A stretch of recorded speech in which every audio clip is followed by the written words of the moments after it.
subrayu no ano jana no sawino mano hachalo tong tete nung no ani wan sung mano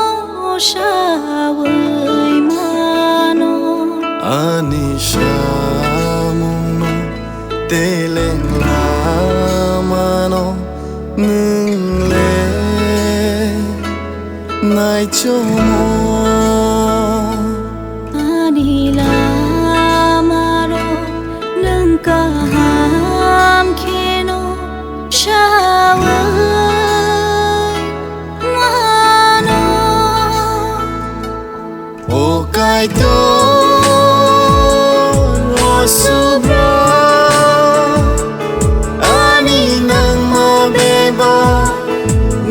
sai mano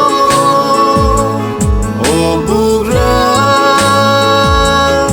o zisu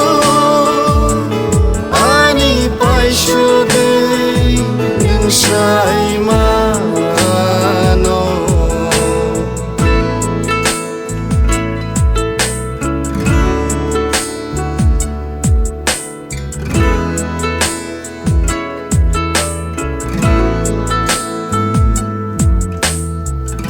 hui giang nai hai cơ khai thang giang nai no horia boro hui giang nai hai cơ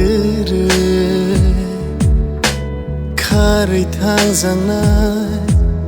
no horia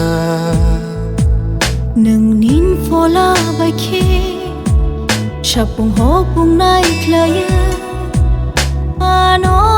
nai chomo ani saka birkitin klaya ni tomung no nung le nai chomo o kai to rosubra ani nang ma beba nung sai mano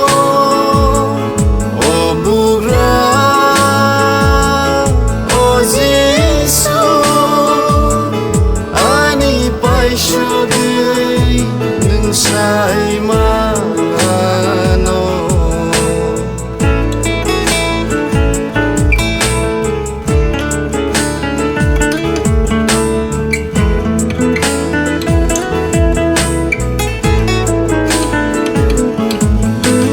hata shakao